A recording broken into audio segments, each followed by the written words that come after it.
intentar hablar un poco más alto. Nada, vamos a hablar o intentar hablar sobre alto rendimiento y escalabilidad en plataformas Rails, porque, bueno, como bien dijo Xavi Nori al principio, pues en su momento fue un tema un poco delicado y yo creo que todavía colea en algunos aspectos y nada, creo que puede ser un poco interesante. A ver qué os parece.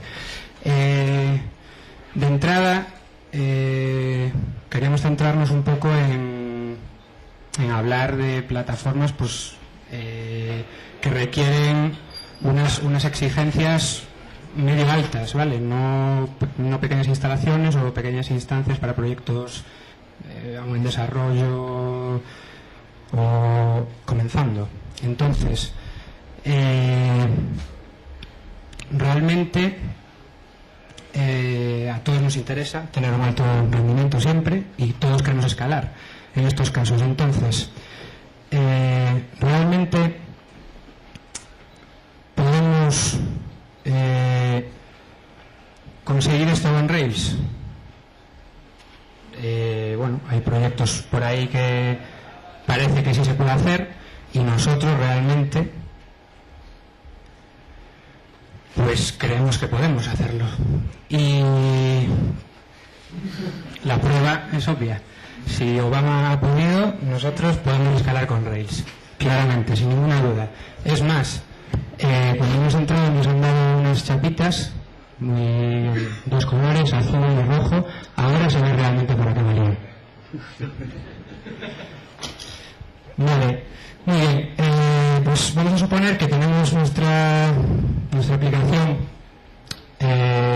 funcionando, montada, nuestro código va más o menos bien y eso empieza a crecer. Entonces, la pregunta es ¿cómo vamos a hacer para que las cosas funcionen y las cosas consigan mantener el nivel de exigencia que nosotros queremos?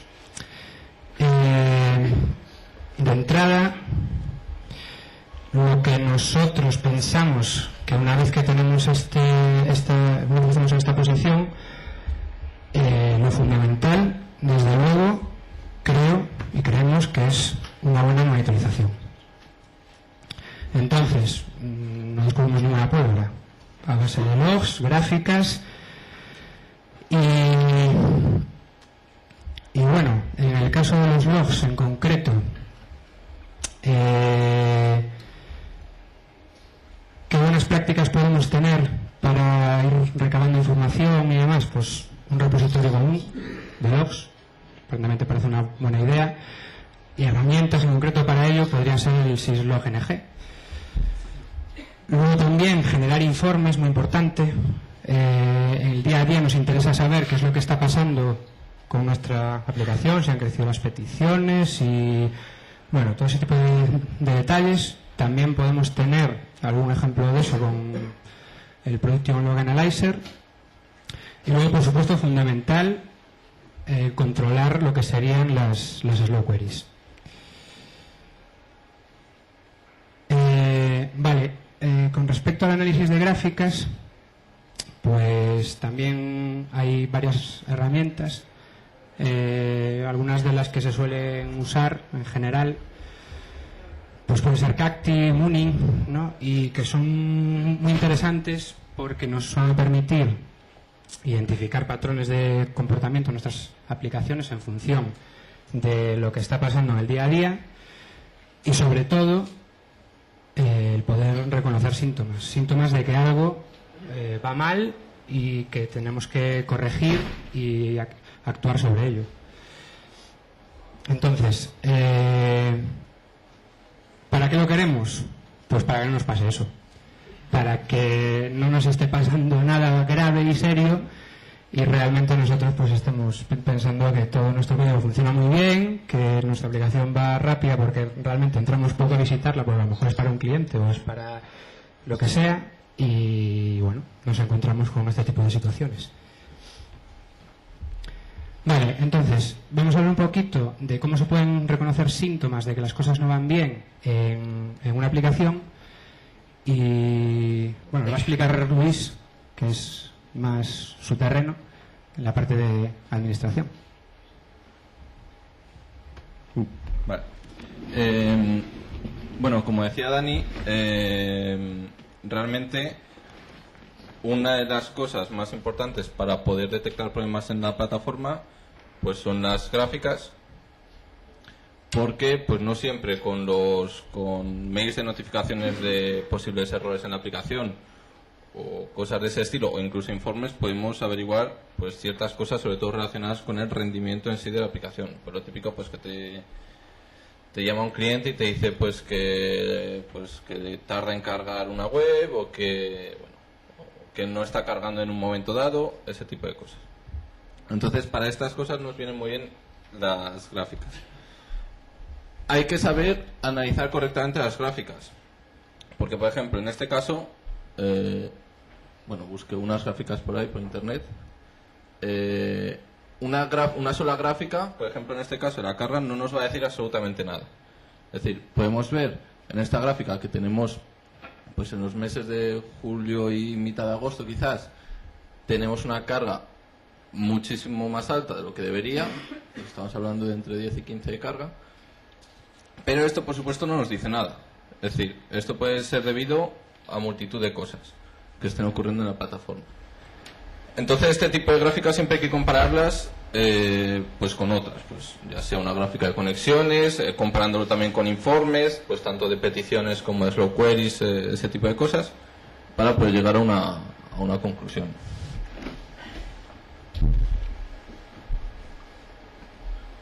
Aquí tenemos otra gráfica que estamos en las mismas. Número de conexiones, estoy hablando un poco de las gráficas, pues un poco las que más se utilizan o las que más ayuda nos pueden prestar una aplicación, digamos, estándar. Una gráfica de conexiones en la que podamos ver un pico, en este caso pues también por el mes de julio, agosto, había bastantes picos. Lo ideal es que un mismo nivel de conexiones pues se mantenga de forma más o menos que haya una progresión, vaya, que no haya picos. En el momento en que hay picos eso es problemático. Entonces en este caso pues una gráfica de conexiones puede decir varias cosas. Una, que realmente hay picos de conexiones pues porque hay más visitas o hay bots buscando información en nuestro site o cualquier tipo de cosas, pero no siempre es eso.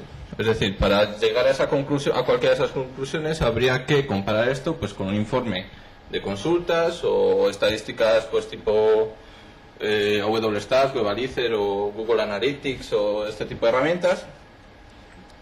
Pero eso, no siempre puede ser eso. Por ejemplo, podemos encontrarnos con que nuestra plataforma tiene un cuello de botella pues en la parte de base de datos. Por poner un ejemplo. Bueno,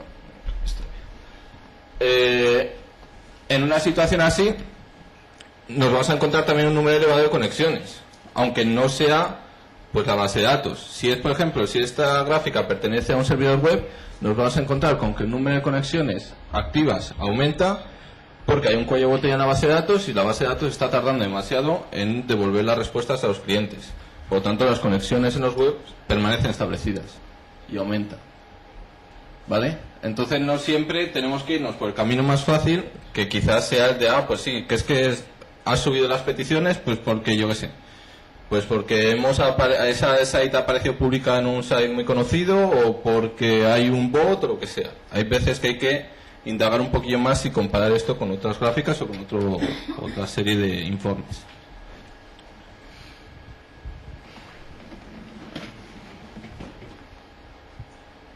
Bueno, slow queries pues es otra gráfica bastante común y muy útil, sobre todo para detectar pues un problema en una base de datos, como comentaba antes.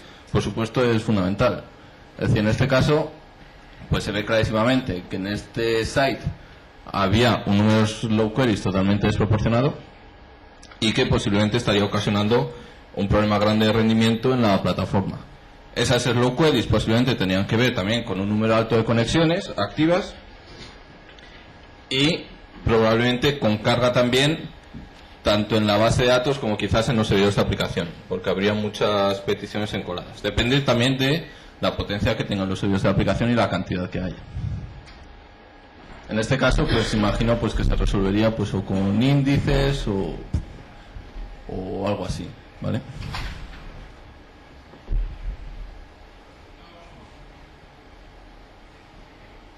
Gráficas de IOSTAT también nos pueden brindar bastante ayuda, sobre todo si pues tenemos problemas, pues quizás si fuera una gráfica en una base de datos, pues podría tener que ver con que la base de datos ya está bastante, es decir, está trabajando mucho, está tirando mucho de disco. Quizás eso se podría arreglar afinando la base de datos, afinando algunas consultas, o quizás nos estaría queriendo decir que quizás hay que pensar en poner más bases de datos para que no tire tanto el disco, o cambiar el disco a un disco pues un poco más rápido. En caso de por ejemplo, un servidor de aplicación, pues podría querer decir pues que ese servidor de aplicación pues tiene una serie de tareas de acceso al disco, como puede ser qué sé yo, pues acceder a estáticos, ¿vale? Y que pues o está haciendo un acceso intensivo a esos estáticos, o quizás que hay otra serie de tareas que están interfiriendo en las tareas normales de la aplicación, y por lo tanto está aumentando ese uso de disco.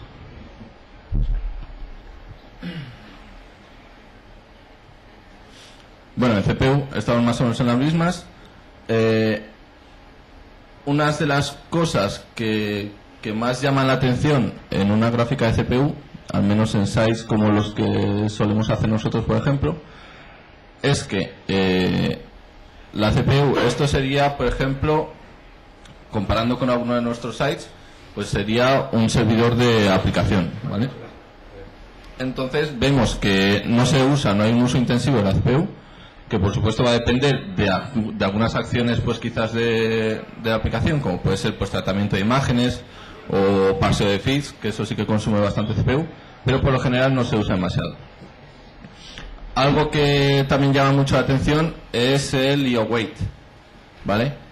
Que estamos en las mismas. Es lo que comentaba antes, que por ejemplo en un servidor de aplicación, si hay otra serie de tareas haciendo un uso intensivo del disco e interfiriendo en el funcionamiento normal de la aplicación, pues nos vamos a encontrar con ese IO Wait, ¿vale?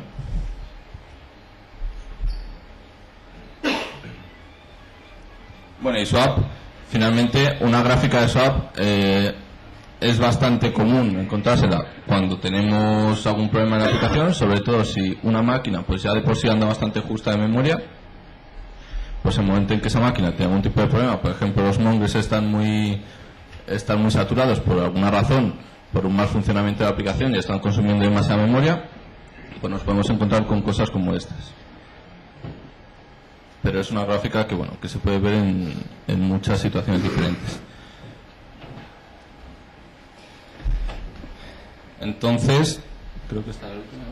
Sí. Es lo que decía, las gráficas son muy útiles, pero no hay que tomarlas a la ligera. No podemos coger una gráfica y decir, mira, hay un número alto de conexiones, esto quiere decir que han aumentado las visitas.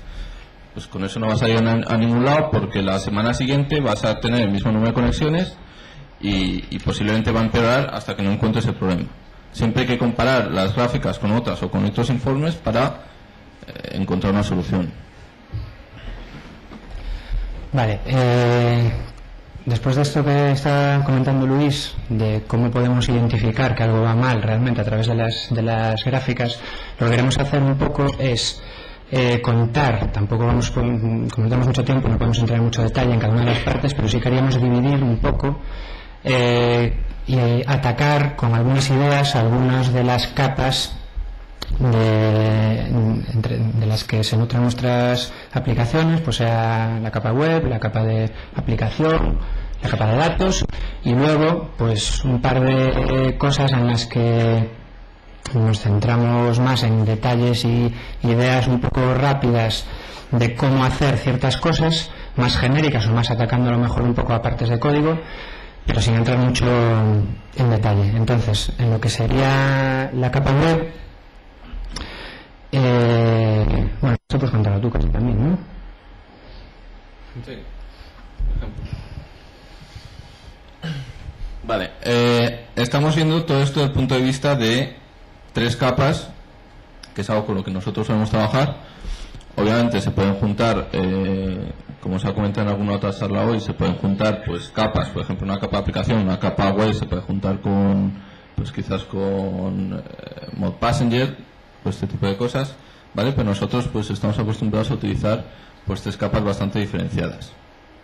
En la capa web, pues un poco como historia, que también lo comentaba Jacobo en una charla antes, pues primero se empezó a usar bastante con aplicaciones Rails, pues la combinación de Lite con FastCGI, o con Apache y FastCGI, que no daba todos los mejores resultados que se esperaba, y se empezó a usar, concretamente nosotros por ejemplo empezamos a usar Apache Mongrel, pero que tenía un problema bastante grande.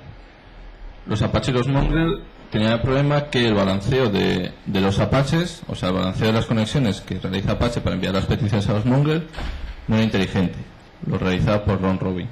Entonces esto era un problema, porque no siempre esa técnica para balancear peticiones es la ideal. Si tenemos no todas las consultas tampoco duran lo mismo en una misma aplicación. Pues quizás si el Apache está mandando una serie de peticiones que ya de por sí duran bastante a un Mongrel y las ligeras a otro, pues nos vamos a encontrar con un Mongrel que está bastante cargado, que igual tiene 20 peticiones encoladas, y con que una persona que se conecte al site y justo le toque ese Mongrel, pues va a tener que esperar o va a creer que la aplicación no está funcionando. Entonces, para resolver esto apareció HAProxy, que es un servicio que se pone entre los Apaches y los Mongrels, que lo que hace simplemente es un balanceo inteligente. Él va consultando los Mongrels para saber pues el nivel de carga que estos tienen, y en base a eso distribuir las peticiones. Por lo tanto, el nivel de carga de los Mongrels siempre va a ser bastante similar, y no vamos a entrar en desproporciones como ocurría simplemente con Apache. Otra solución bastante usada, que a nosotros nos gusta bastante, es la combinación de engines con Mongrel o con Zine, en el caso de que se quiera usar Zine, que nos resuelve el problema más o menos de una manera similar a Apache con HAProxy, gracias a un módulo que tiene, se llama Fair Proxy Balancer, que es externo, no forma parte del proyecto Engines, lo hacen referencia a él en su web, pero pues es de otro desarrollador, y que resuelve exactamente el mismo problema. Tiene una memoria en la que guarda el estado de los Mongrels en todo momento. Es una memoria limitada que por supuesto pues irá rotando, irá limpiando, y pues lo que conseguimos con esto es un balanceo inteligente. Y si además a esto le sumamos la rapidez de Engines frente a Apache, al menos en tareas como las que suelen tener estas aplicaciones, que realmente Engines solo se encarga de hacer redirigir la petición, no necesita hacer ningún tipo de procesamiento adicional, pues eso convierte esta solución a una bastante idónea para este tipo de aplicaciones.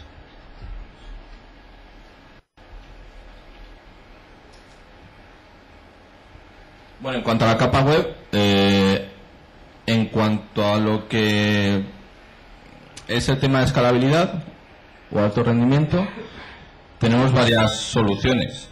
Es decir, no podemos depender únicamente de un servidor web, por ejemplo, porque si se cae el servidor web ya puede ser muy escalable el resto de la plataforma, que nos vamos a quedar sin aplicación. Entonces, una opción es el tema de la alta disponibilidad, tener un servidor activo y otro pasivo, con una IP virtual. El que esté activo tiene esa IP virtual, el que esté pasivo pues tiene su IP normal y corriente, y está a la espera de que el otro se caiga. El problema de esto, pues que tenemos una máquina sin usar, es decir, estamos perdiendo un recurso. Otra solución pues sería el balanceo pues normal y corriente. Pues tenemos 3 o 4 servidores web balanceados ya puede ser pues por cualquier proyecto. Hay un proyecto que forma parte de los mismos creadores de Heartbeat, que hace lo mismo, hace balanceo, o balanceadores como Pound, pues que también pues nos podrían resolver la papeleta.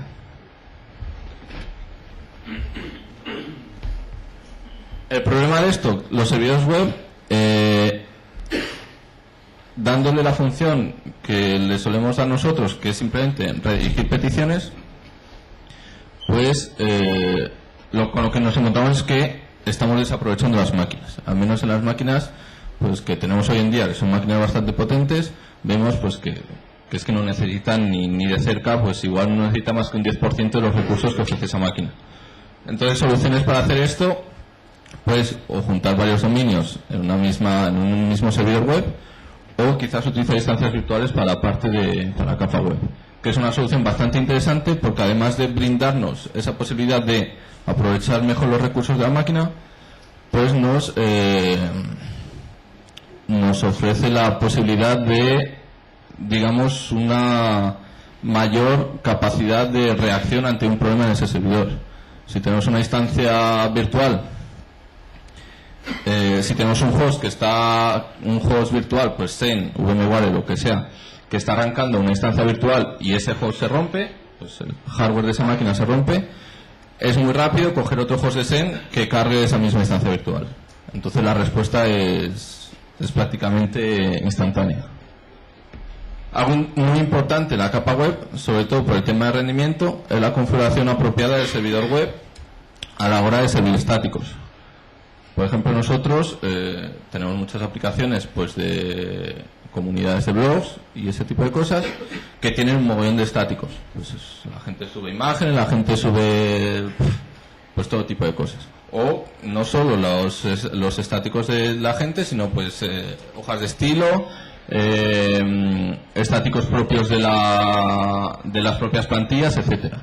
Eso hay que configurarlo correctamente para que sea la capa web la que lo sirva, porque si la capa web nos manda una petición de un estático a cualquiera de los servidores de aplicación, a un Mongo, por ejemplo, pues nos vamos a encontrar con que obviamente puede llegar a ser un tamaño considerable y vamos a tener un Mongo ocupado por un tiempo bastante superior a lo que debería, ¿vale?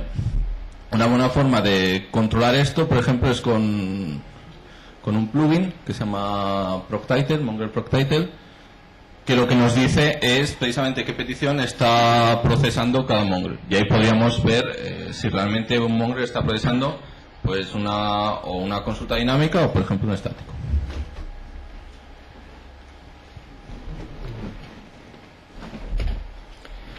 Vale, pues ¿qué pasa en la capa de aplicación? Después de que hemos visto un poco alguna solución de la que se puede aplicar en la parte web. Vale, pues compartir estáticos. Vale, la idea sería tener un almacenamiento en red. Bueno, antes de nada, en esta parte realmente no hemos profundizado especialmente a la hora de contarlo aquí en la charla, porque bueno, consideramos que ya hay algunas otras conferencias que atacan más a esta parte. Simplemente mencionaremos dos puntos fundamentales que nosotros vemos como los más importantes en ello y delegamos en las otras dos charlas que seguro que son bastante estupendas al respecto. Entonces, ¿cuál es la idea? Pues la idea es intentar aprovechar de las ventajas que da el almacenamiento en red, bien sea usando un sistema de SAN o de NAS, y bueno, luego el caso de por ejemplo usar servicios web como por ejemplo el S3 de Amazon.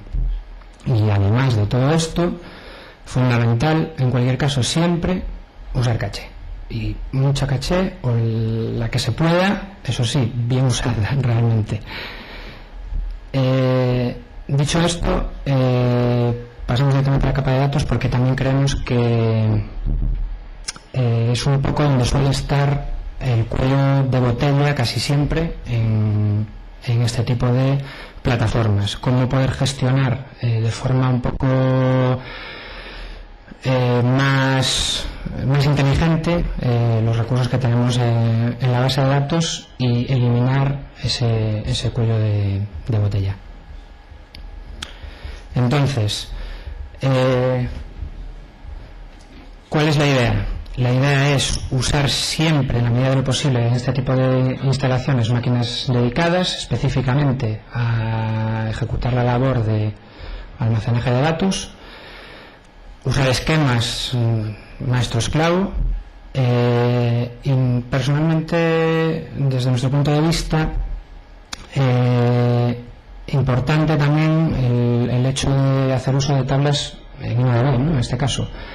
¿Por qué? Pues porque cuando tenemos un nivel alto de peticiones es importante, bueno, es fundamental, diría yo, evitar bloqueos, cosa que con InnoDB se puede conseguir con una configuración adecuada.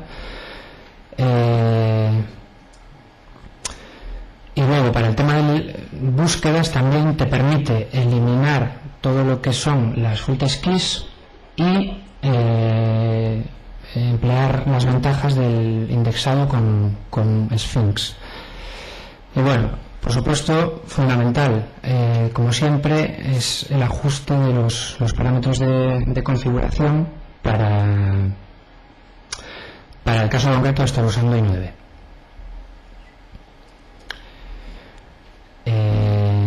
Bueno, luego también todo lo que es replicación, que bueno, Luis, no sé si puedes comentar tú esta parte mejor. Bueno, aparte del tema que Dani comenta, que es importante en cuanto a resolver cuellos de botellas en la capa de datos, hay algo que también nos tiene que preocupar, que es lo que comentaba antes, el tema de la alta disponibilidad. La capa de datos, quizás, yo creo, en mi opinión, yo creo que es una de las capas más sensibles en este caso. Por ejemplo, volver a configurar una máquina que hacía las veces de servidor de aplicación o las veces de servidor web puede ser relativamente rápido. Volver a poner una máquina que se estaba encargando de todo el tema de datos, pues por ejemplo una base de datos, puede ser lento y puede dar muchos problemas. Entonces quizás es donde más tenemos que dedicarle, de más cariño tenemos que dedicarle al tema de la alta disponibilidad.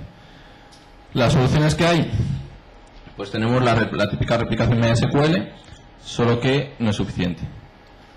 El problema que tiene la replicación MySQL es que ante un problema no hay un failover automático, sino que tenemos que ir, poner la base de datos que era esclava como maestro, averiguar el problema que había en la maestra, volver a tener un downtime para volver a poner la maestra como maestro, es decir, es un follón. Es bastante problemático. Una solución que se utiliza bastante, siempre hablo de MySQL, es decir, hay otras soluciones, hay otras bases de datos, pero nosotros, por ejemplo, esta es la que usamos, entonces tampoco puedo hablar del resto porque no sé qué es lo que ofrecen exactamente. Otra solución que se utiliza bastante son el clúster MySQL, que es muy escalable. Podemos meter un montón de máquinas en ese clúster, pero tiene el problema de que es un poco complejo de configurar y también algunos procesos son manuales. Es decir, el hecho de tener que incluir una máquina nueva en ese clúster implica tener que parar la base de datos durante un momento y tener que parar por lo tanto la aplicación. Una herramienta también complementaria que se utiliza para todo este tema es MySQL Proxy, que en realidad no es una herramienta que nos proporcione ni el tema de balanceo ni de replicación ni nada de eso, sino que es una herramienta un poco neutra que se pone entre los servidores de aplicación y las bases de datos, que lo que nos ofrece es posibilidad de procesamiento de esos datos, es decir, poder hacer con esos datos lo que queremos, desde obviamente mandarlos definitivamente al servidor de base de datos a generar estadísticas o realizar una serie de tareas cada vez que nos encontremos con una consulta en concreto, etcétera, etcétera, ¿vale? Permite la extensión a base de scripts de Lua. Entonces cada uno puede escribir un script que haga el procesamiento de una serie de consultas, pues a su antojo, y meterlo en el MySQL Proxy y dejarlo funcionando. Y otra solución que también se utiliza bastante, bueno, no tengo muy claro que se utilice bastante, pero yo veo que es bastante buena, es la replicación de RBD junto con la replicación MySQL. DRBD es un sistema de replicación de datos a base de, o sea, a nivel de bloque de disco, Entonces podemos tener dos máquinas que tienen una partición o un volumen replicándose entre ellos, de forma que un cambio en una máquina se va a ver reflejado de forma síncrona en la otra máquina. Y bueno, eso es todo. Entonces, si esto lo juntas con la replicación MySQL, podemos encontrar podemos montar un sistema bastante fiable.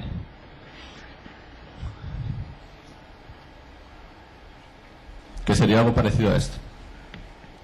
Por ejemplo, nos podemos encontrar con que tenemos dos máquinas que van a ser los maestros. Me refiero a maestro como una máquina en la que podemos realizar consultas de escritura, ¿vale? Y que una de ellas va a estar activa y la otra va a ser pasiva. Por el mismo sistema que el que mencionaba en la parte de engines. Es decir, tenemos por ejemplo una herramienta que se encarga de comprobar esa disponibilidad, como puede ser Heartbeat, y que en el caso de que la activa pues caiga o deje de tener conexión, la pasiva tomaría el lugar, cogería la IP virtual, y gracias al RBD esas dos máquinas estarían replicadas. Gracias a RBD, en el momento en que la primera cayese, la segunda tendría exactamente la misma información que tenía la primera, ni más ni menos.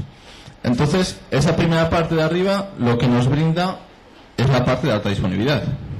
Si tenemos nuestra aplicación atacando a esa IP virtual, en el momento en que se caiga la primera máquina, pues puede haber un pequeño intervalo, pues quizás de 1 minuto, en el que la aplicación no funcione correctamente, pero automáticamente la pasiva se va a poner en marcha y la aplicación va a continuar funcionando.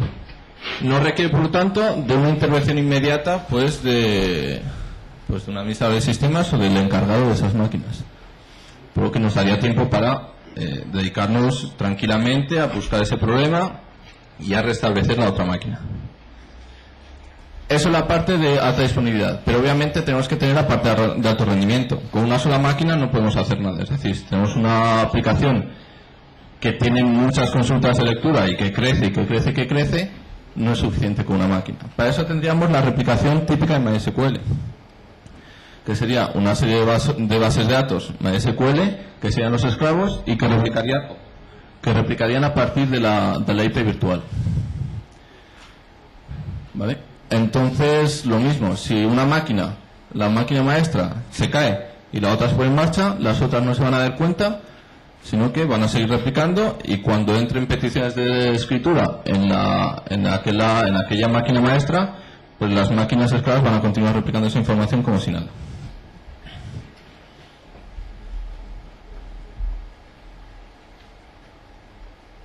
Entonces, ¿podemos tener alta redundancia en la base de datos? Sí, como podemos ver, podemos, y no solo en la base de datos, sino en toda la plataforma. No solo redundancia, sino alto rendimiento y escalabilidad.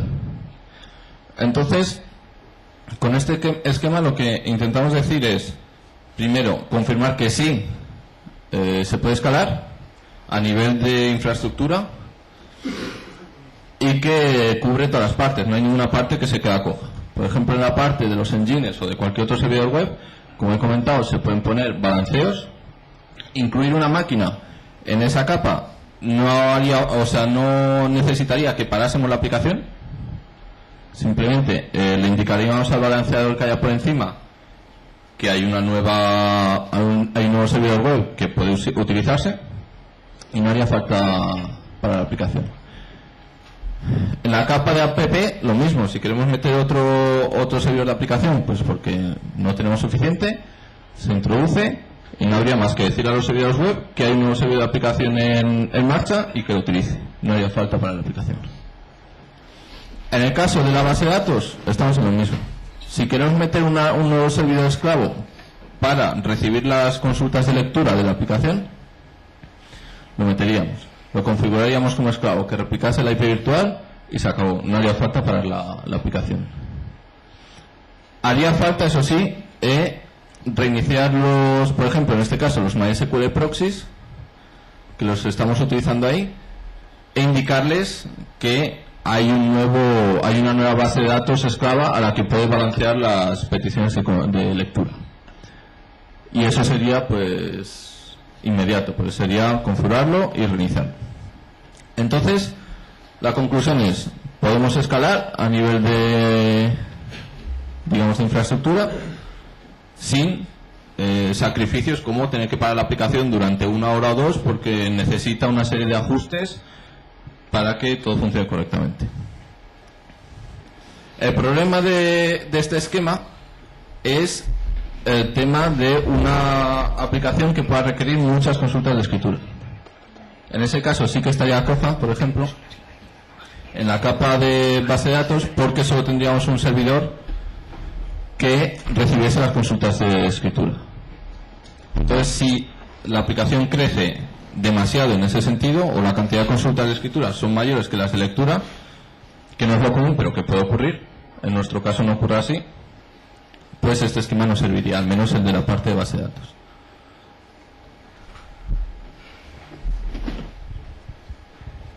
Vale, pues después de comentar un poquito las 3 capas que se ven afectadas en este caso,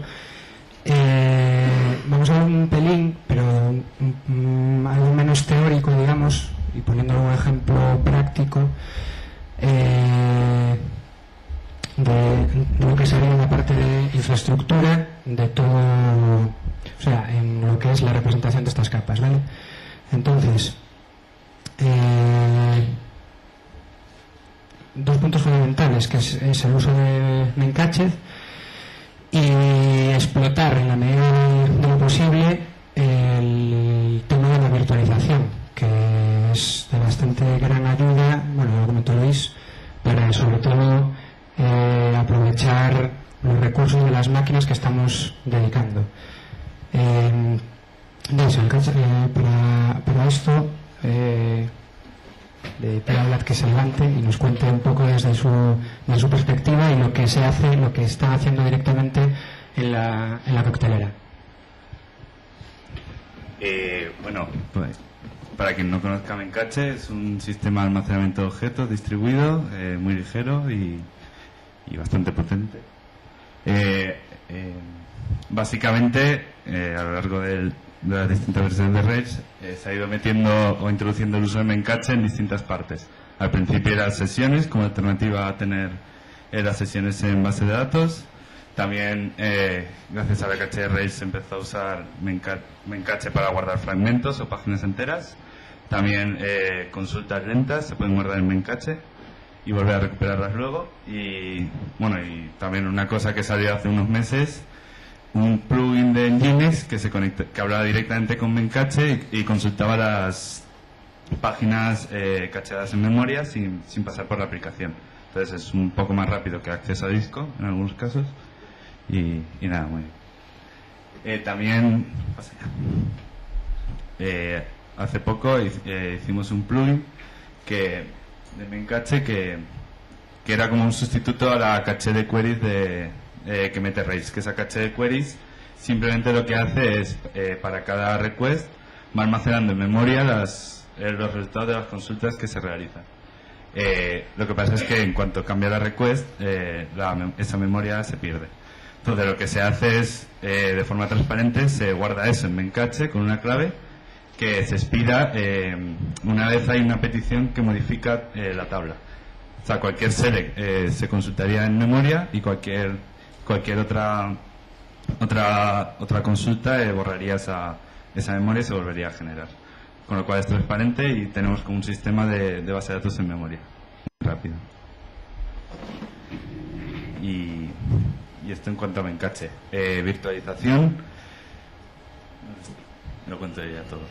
Vale. Pues nada, la virtualización está últimamente está de moda, hay que aprovechar los recursos, ya que sabemos dividir por capas y tal, pues hay que sacar partido. Bueno, lo que ha comentado Luis, en caso de caída o recuperar una máquina y tal, es mucho más rápido, se carga la imagen, se redeploya cambiando IPs y listo. y comentar ahora, pasa ya, una buena técnica a la hora de usar virtualización, que incluso quitaría esa necesidad de, por ejemplo, deployar de nuevo la aplicación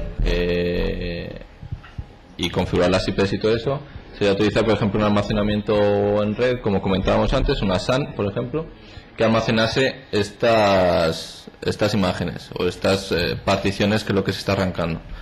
Entonces, si tuviéramos varios hosts de SEN, por ejemplo, que es lo que utilizamos nosotros, pues en el caso de que un host tiene arrancada un servidor de base de datos, un servidor de app, un servidor de web, si se rompiese ese host de SEN, sería tan sencillo como coger otro host de SEN y cargar por red esa partición que tenía arrancada el primero.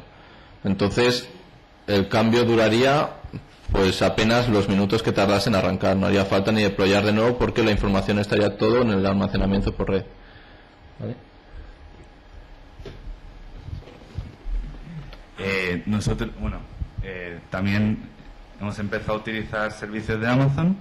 EC2 lo estamos utilizando y ahora os contaremos, pero empezamos por el sistema de almacenamiento distribuido de S3, que simplemente, ya todos sabéis lo que es, sirve para almacenar ficheros que se organizan en buckets, que son como grandes recipientes, y luego ahí dentro no tienen ningún tipo de estructura y nada, simplemente accedes a ellos por un identificador que te lo devuelve y ya está. Lo que pasa es que Amazon te da una serie de facilidades. Lo primero comentar que hay servidores ya en Europa y en Estados Unidos. En Estados Unidos el lag es mayor, y a veces, si son ficheros grandes o son imágenes que el navegador tiene que descargar, la experiencia de usuario a veces se ve un poco afectada. Pero también Amazon te da un etag que le puedes poner al fichero, y que cuando lo sirve le pones que ese tag le pones que no expire la caché en cliente, y ya la persona que accedas al fichero lo tendrás ya cacheado y va rapidísimo. Nosotros también, en vez del tag, utilizamos el MD5 del contenido del fichero para generar el identificador de Amazon. Entonces, si el fichero cambia, pues el MD5 es distinto y se lo descarga otra vez, pero si no, siempre está cacheado en cliente.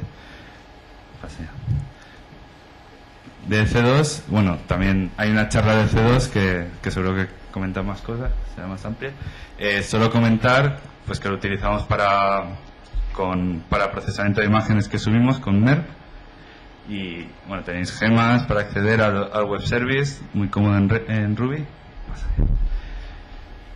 Y cómo tenemos la imagen montada de C2 para no tener que generar una imagen cada vez que cambiamos el sistema o metemos nuevas gemas o tal, es una forma es bastante ingeniosa, dice el científico. Lo que tenemos es, todo el sistema se monta en solo lectura menos user local, que user local es un repositorio en Git. Entonces, cada vez que arranca la máquina, hay un script de arranque que hace varias cosas, pues instalar paquetes o reconfigurar tal o cual, pero también hace un pull de esa carpeta. Con lo cual, si queremos modificar algún fichero de configuración o lo que sea, con el git pull se modificaría, o simplemente para modificar ya máquinas que ya están en producción. Con git pull todo centralizado lo puedes actualizar y te evitas generar una imagen que al final, entre que la genera, la subes a S3 y que la particiona tal y cual, 2 horas seguro que se te van. Y luego también otra cosa, aprovechando el tema de Git y de guardar ahí la configuración y demás de los distintos servicios, es que hemos hecho la rama master tenemos como la configuración básica, y luego por cada servicio que queremos tener, tenemos una rama de Git. Entonces, por ejemplo, tenemos una rama de Git para MySQL, otra para Monit, otra para el MERP que tenemos. Entonces, si queremos meter un servicio nuevo, mezclamos ramas y las subimos ahí. Es para mantenerlo un poco limpio. Pero de momento nos está funcionando bastante bien. Y nada, en este C2 lo que tenemos es MERP, un MERP muy, muy básico, no cargamos ni Active Record ni nada para no perder los threads, y Y nada, que simplemente nos comunicamos vía verbos HTTP y con claves, intercambio de claves y demás. Y ya está, y así evitamos cargar modelos de nuestra aplicación allí para evitar la duplicidad de código, tener que llevar también ahí el código de la aplicación, etcétera. Voy un poco rápido porque nos hemos comido tiempo, pero si me queréis parar en algo, no hay problema.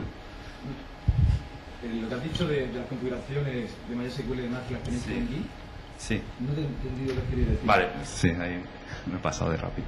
Lo que tenemos es, tú puedes montar todo un sistema, un sistema Linux en user local y con etc, porque al final casi todos los programas pillan tal. Entonces tenemos ahí en user local etc, tú pues un MySQL con la configuración tal y cual. Y nada, ya está. Y entonces, pero eso es para cuando configurar una máquina nueva que tire de por ejemplo, eso es. ¿Y por qué no usáis Ceph Engine o Puppet o herramientas de este tipo? Que lo que hacen es No que conozco ninguna. máquina, Sí. Bueno, pues ahora, ¿no? Sí. Ponete maestro y coja directamente las configuraciones de ahí. Si se hace un cambio en la configuración maestra, todas las máquinas suben de los nuevos cambios automáticamente. Pues la verdad no se nos había ocurrido. También, de todas formas, bueno, o sea, esto lo hicimos también como un poco pensando en el futuro. De momento tenemos una máquina y nos aguanta. Supongo que cuando se nos plantee el problema, a lo mejor esta solución no es buena. Cuando se nos plantee el problema, no sé. Sí, más.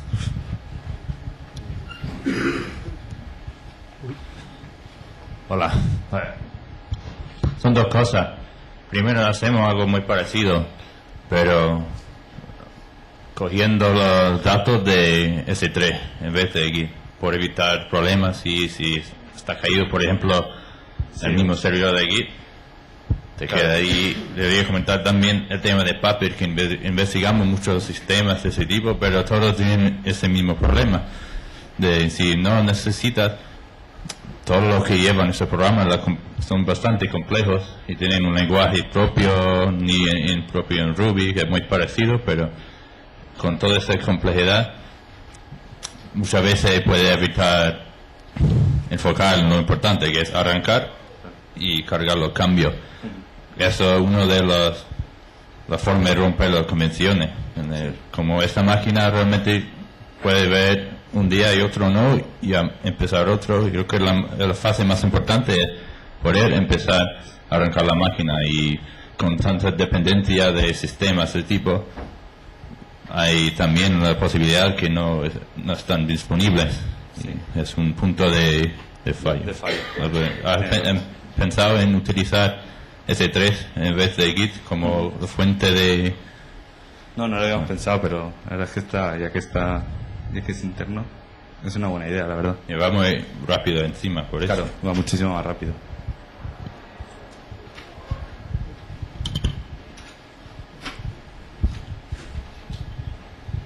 Bueno, yo quería preguntarte por el tema del Memcached. Se me estaba ocurriendo que si, por ejemplo, tenemos un contador de visitas o cosas así, podría ser interesante sacar de la tabla principal el campo del contador de visitas, con el fin de que la tabla se actualice mucho menos y nos cargue. Pero sí, ese Memcache se puede reiniciar en cualquier momento. Puedes perder esos datos. O sea, Memcache no tiene persistencia en caso que el proceso se reinicie. No, pero me refiero, si yo tengo en la base de datos el contador de visitas, sí, el Memcache va a ser poco eficiente, porque el Memcache solo aguanta mientras que los datos no han cambiado. Con un contador de visitas los datos estarán cambiando continuamente y casi no hará efecto. Entiendo, ¿no? Sí. Entonces, mientras que si yo lo sacara a otra tabla, el campo del contador de visitas, conseguiríamos que la tabla tenga mucha mayor persistencia y el Memcache sea mucho más eficiente. Sí. Claro. Cuanto menos modifiques una tabla, más va a durar la caché y más hits vas a tener. Éxito de caché. Sí, tienes razón. Si os parece, sigo, porque también, si no vamos a terminar. ¿Tenéis más preguntas? Vale, y luego, pues, una serie de ideas que hemos ido aplicando y aprendiendo con el tiempo también, que es vital utilizar un sistema de colas. Cualquier petición, todas las peticiones deben de ir rápidas porque el cliente tiene que percibir la sensación de velocidad. Entonces muchas veces se hacen cosas en segundo plano, borrada de caché o actualización de campos o enviar un mail o varios mails o notificar que se ha hecho tal cosa, tal, y si el servicio está caído o no sé, o el sistema de correo tarda en responder, yo que sé, cualquier cosa, todo eso no es vital para que la petición termine y el usuario perciba la respuesta y se pueda hacer en segundo plano. Comentar, hace poco salió un artículo de Flickr muy chulo que contaban cómo son sus sistemas de colas, que tienen, no sé, una burrada, 11 creo, diferentes, con diferentes prioridades, y que cualquier foto que tú subes directamente automáticamente se distribuye, se actualiza todo lo que tenga que actualizarse y demás. Y bueno, que tenéis varios, JJobs, Starling, Brainstalk. También hace poco salió el ActiveMQ, que es el proyecto este de Apache, que con un cliente Ruby que hable Stomp es muchísimo más eficiente y se evitan bloqueos y demás. Y también es persistente, creo, en disco. No lo he probado, pero por lo que he leído es de lo mejor que hay. Luego también que muchas veces no nos damos cuenta que estamos acostumbrados a trabajar en modo, pues una petición tiene que realizar algún cambio, pues hacer cambio, escribe en base de datos y nada, y devuelve. Pero a lo mejor, no sé, normalmente los datos que acabas de escribir son los que tienen más posibilidades de ser consultados. Pues acabas de escribir un post, pues ese post seguro que lo va a leer más gente, o acabas de escribir un comentario, seguro, posiblemente te recargue la página de comentarios y ese comentario lo vas a tener que leer ahora. Pues todos esos datos se pueden guardar guardar en memoria o en otra tabla mucho más pequeña o tal, y así cualquier lectura será muchísimo más rápida. No sé si guardar en Memcache o en una tabla temporal pequeñita en memoria, en MySQL, tal y cual, pero que son ideas que hay que tener en cuenta. O también una vez el tema de la base de datos está el cuello de botella, que también, pues si tienes un montón de esclavos, pues ya tu aplicación va rápida, lee muy rápido, va genial. Empieza a haber cuellos de botella en el renderizado pues hay páginas muy complejas que tienen un montón de links con rutas que calcular rutas cuesta un montón. Al final tienes un montón de CPU o tienes picos de CPU según la página que generes, tal y cual. Entonces, algunas ideas son cambiar la implementación de RB que va con Rails por el Rubis, que es una implementación en C muy rápida y que tiene otras ventajas como la generación de plantillas para no compilar cada vez la vista. Así es que en ese caso sí que tienes que cambiar un pelín la sintaxis. Pero si sustituyes ese Rubis, instalas la gema y lo cargas, cualquier plantilla que ya tenías funciona automáticamente. ¿Vale? También se pueden cachear esas plantillas. Y es rápido, utiliza un poquito menos de memoria que el RB. Y también a la hora de generar plantillas o de renderizar, y un poco relacionado con lo de antes de cargar datos frecuentes en memoria, también el renderizado se podría hacer en memoria, es decir, preparar pues un dato que acabas de generar o que seguro que sabes que alguien va a consultar, lo puedes renderizar con el HTML y todo ya en memoria y guardar pues en Memcache o tal, pero como si fuera un fragmento de caché. Entonces ese fragmento se lo devuelves automáticamente al cliente y es muchísimo más rápido. Es el ejemplo tonto que lo hace gente como Facebook y tal, es que o LinkedIn creo que era, que cuando tú inicias sesión ellos te calculan tu grafo de contactos, porque es bastante tocho, te lo calculan en memoria y ya cualquier acceso a ese grafo ya se hace en memoria. Y mientras estás iniciando sesión y mientras te están cargando pues el perfil o tal, ellos por detrás están haciendo el cálculo. Vale, ya pasó. Y nada, hay otra idea también un poco que también estamos acostumbrados a hacer así, pero que no tiene por qué ser así, es la paginación. En la paginación estamos bastante acostumbrados a ver, pues, en un listado de resultados, pues, uno de 1500 resultados, tal, y te muestra abajo también cuántas páginas hay, pues, la 1, la 2 y la 768. Pero si os fijáis, normalmente no nos interesan todas las páginas de resultados. Por ejemplo, en Google casi nadie pasa más allá de la tercera página. Y si os fijáis en el paginador de Google, solo te muestra 10 páginas y siguiente y anterior. Y ya está.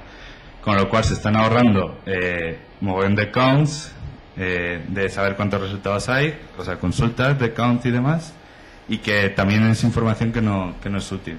Entonces nosotros hemos empezado con un plugin medio tonto que subí otro día a GitHub, pero que está sin test ni nada. Pues es que cuando tú te piden una página con determinado número de elementos, pues tú cargas, yo qué sé, 3 veces esos, o sea, esa lista de elementos y como 2 páginas más, y la tienes en memoria, porque así cuando vayas a la página 2 ya puedes devolver ese valor de memoria, o cuando vayas a la página 3 ya lo tienes también en memoria. Si tienes la mala suerte que sigue clicando, pues vuelves a hacer la consulta y te guardas 3 más en memoria, o 2 más, como quieras, y vas mostrando, vas cargando poco a poco resultados y nada, y es bastante más rápido, la verdad. Y para cuando colgamos la presentación os dejamos aquí enlaces y de todo lo que hemos hablado. No hay nada que comentar aquí.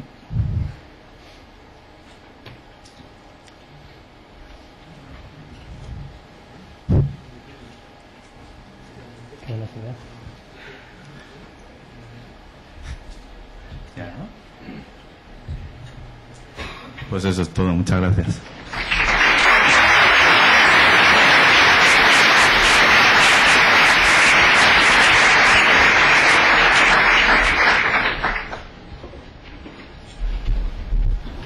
¿Preguntas?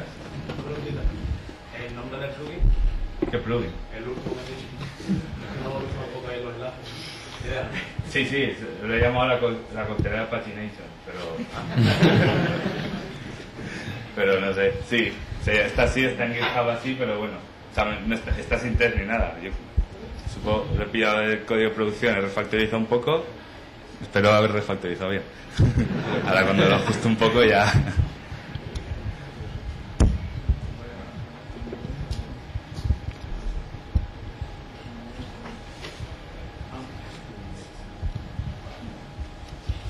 Habéis comentado lo de Nginx con el Fair, con el módulo Fair activado. El Fair Proxy Balance, ¿Esto sí. lo habéis probado o...? Sí. Porque De es que hecho... yo lo estuve probando porque en el grupo de Rails de Barcelona hay un equipo en Barcelona que están desarrollando una aplicación y estaban probando esto del módulo Fair y no les funcionaba. Lo estuvimos probando y a nosotros no nos llegó a funcionar. Entonces nos extrañó mucho y miras en webs y todo el mundo dice que sí, que funciona y enlazan a la web de Ezra, pero yo tampoco lo he visto funcionar. Entonces si realmente saber si lo tenéis en producción y... Sí, nosotros de hecho lo tenemos en producción. Antes, como he comentado, teníamos Apache y Mongoose, pero ahora todo lo estamos pasando en Nginx y Mongoose. Y funciona bien, no hemos tenido problemas. No sé si es algún problema en concreto, pero hasta ahora no hemos tenido problemas y hemos notado que es un rendimiento notable. El problema básicamente era que detectaba que si tú tenías 4 mongrels y el primero lo veía ocupado, pasaba al siguiente. Eso estaba bien hasta aquí, pero después cuando volvía a empezar, ese mongrel ya lo desechaba, ya no lo volvía a utilizar más. Entonces se quedaba solo con 3 mongrels a partir de ese momento. Iba así, entonces había un momento que te podías quedar sin mongrels. Porque claro, si ibas ocupando los mongrels y los desechabas. Entonces yo lo estuve probando y daba la sensación que funcionaba así, y el equipo ese también se dio cuenta de esto y lo dejaron de utilizar. Entonces, bueno, pues nosotros no nos hemos dado cuenta de ese problema y de hecho ya te digo, es un gran cambio que hicimos y con el que estamos muy contentos y no hemos tenido ese problema. Es decir, imagino que si lo hubiésemos tenido nos habríamos dado cuenta rápido porque por lo que dices tú, bueno, es súper crítico. Es decir, si te dejas sin mongoose en, qué sé yo, en 1 hora, pues se notaría, pero no hemos tenido problema, nos va bastante bien.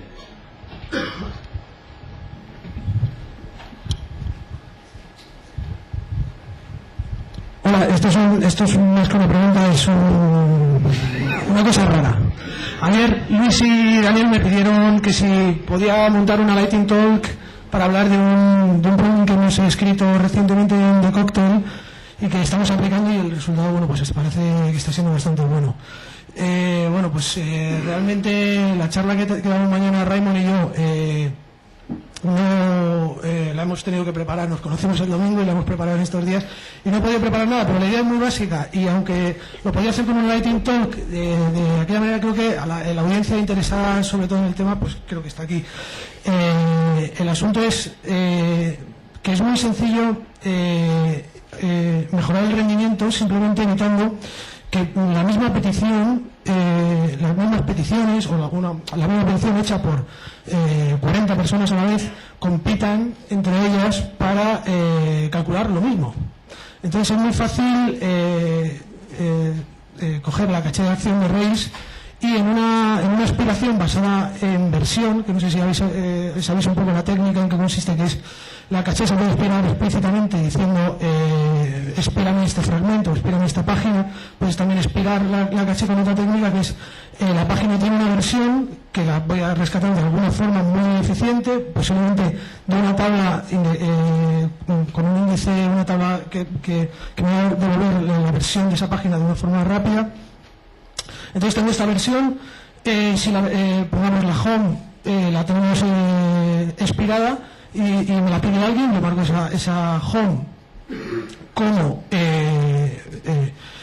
como que está en progreso, como que se está regenerando, y si me vienen peticiones en ese momento, en ese impasse, pues lo que hago es devolver la versión anterior que tenía. Y simplemente con eso hemos notado una mejora de un orden de magnitud en algunos de los sites donde lo hemos puesto en marcha. Son cositas que son muy pocas líneas de código, como cuando por ejemplo surgió el flame de Twitter de que Rails no escalaba porque solamente permitía una conexión a base de datos, y con 4 líneas de código ya podías tener varias conexiones a base de datos. Pues son cositas así que con ingenio y bueno, pues eso, un poquito de tal, bueno, pues que se resuelve. Y nada, pues. Que entonces estás hablando de dos cosas, básicamente una sucia, una que sirve la antigua y la nueva que tú has recibido la escritura. Exactamente. Pero la petición que empieza, tiene que calcular la página, esa petición siempre va más lenta, es verdad. No habéis evitado el problema de la petición que tiene que hacerla, tiene que arrancar la calculación. Lo que estoy preguntando es que básicamente la petición que llega y tiene que iniciar la recalculación del caché de la página, siempre va a ser lenta. Los demás que llegan no van a tener que esperar a esta, pero cada 100 peticiones, una es lenta porque hace como no hay sites de verdad. Si esa petición es lenta porque realmente pues, es muy pesada, sí es mejor aplicar una técnica como las que ha comentado Vlad, de renderizar en segundo plano y devolverla siempre de caché. Pero si es una petición que, pues yo que sé, tiene del orden, pues no sé, una décima de segundo, por decir algo, realmente una décima de segundo es algo aceptable, y el problema surge cuando te llegan 400 o 40 peticiones. Entonces ahí es donde yo creo que es muy notable, por ejemplo, en la home de un site donde lo hemos aplicado, que tenemos un tiempo medio de medio segundo, nos ha bajado a 0,01 un orden de magnitud. Es de tiempo medio de la home, pues la verdad es que bueno, pues es algo que, claro, en la medida que la home tarde poco tiempo en regenerarse. Sí, pero es lo que estoy diciendo. Habéis evitado el problema para 99,9% de los usuarios, menos el que empieza, porque todavía no lo hacéis la calculación en el background, se hace si es página. Sí, efectivamente. En la medida que esa petición sea lenta, el que la pide, pues la sufrirá. Gracias.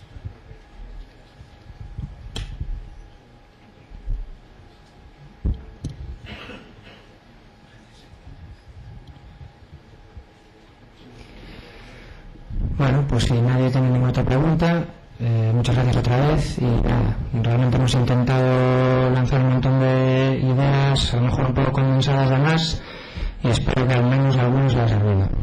Nada más.